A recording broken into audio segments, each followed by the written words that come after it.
Hey, so today I wanted to cover an important topic and a question that I've been getting from a lot of people, clients and people on social media. But just before I cover it, I want to show you what I'm looking at, and it's really helping me to clear my mind and really get my thoughts out.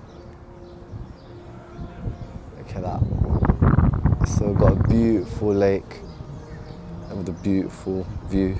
So I'm just going out for a walk and I thought, let me cover this topic. There's no better time, right? And it's just around tracking calories, managing your calories for fat loss, but not getting fixated over the calories or getting fixated over tracking things, and how you can still see progress. Now, just an important caveat, something that I need to mention is, it comes down to science in terms of fat loss. So it just follows the law of thermodynamics, which is essentially, if you are having more calories in than you are expending, then you're going to put on weight. If you're having if you're expending more calories than you're consuming, then you're going to lose weight. And it fundamentally comes down to that, and it's all down to calories, tracking it, making sure that you are eating less and obviously moving more. So you're obviously in that negative thermodynamics and you can see weight loss. But essentially, what's really important to cover as part of this is, the more you are able to track and be precise with the amount of foods that you are consuming and the amount of calories they contain, the more likely you are to be successful, obviously, because you're tracking the amount of calories that are coming in. You know how much you're having, so you can be more accurate and have, paint a better picture, essentially. Because that's what it is, right? Just getting those different data points. That's what I've done with my clients, and myself.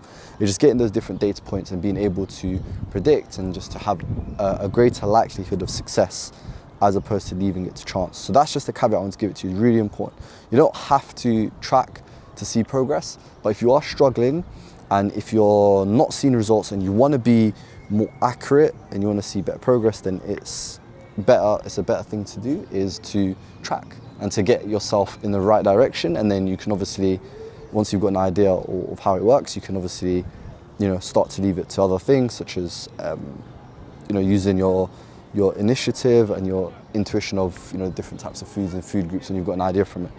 But that's not always easy for everyone, right? So I'm obviously answering the question of how can you do it without fixating over the scales. So there's a few methods, a few things that can help you. That's just the top end of the scale that I want to cover. But what you can do to support yourself and help yourself, if you don't want to do that, is pick certain food groups that are going to support you.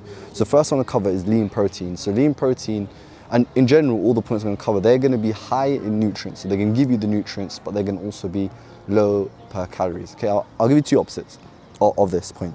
So for example, if you have like a KFC or a McDonald's or something, deep fried or processed. Now, most of the nutrients, if not all the nutrients, are now removed from that food group because it's gone through, various processes. It's being deep fried, so it loses its nutritional profile, it loses its nutritional gain. And at the same time, because it's gone through that process, it's now packed with loads of calories due to the process of the cooking it, the oil, and all the, if it's got breading and all the extra things that are added onto it. So now you are getting more calories, but you're not getting the nutrients. So there's a bit of a downside there, right? Whereas if you have something that is single ingredient, whole foods, and a lean protein, such as chicken breast, such as your lean meats. If you have something like that, you are going to be getting a lower calorie per the nutrients you're getting. Okay, and that's one food group just to mention. The other is obviously your greens, such as your salads, all of these different types of vegetables. Again, the reason being, it's very hard to overeat. It's going to help you feel fuller for longer, because essentially you can get more volume, right? You can consume more of it and just got less calories. So it's very hard to overeat. And that's going to help you and be a tool for you in fat loss. So these are a few principles and things that you can follow. It's very hard to, like I said, veer off it, eat what you want, have no sort of control or no sort of middle ground, and still see progress in your fat loss, because it does take dedication, hard work to a certain extent. But like I said, if you follow those few groups, it will support you. In terms of carbs and those sorts of things, again, you can use things such as your measurements, such as your hands, and a few different other metrics, which I'll explain in another video.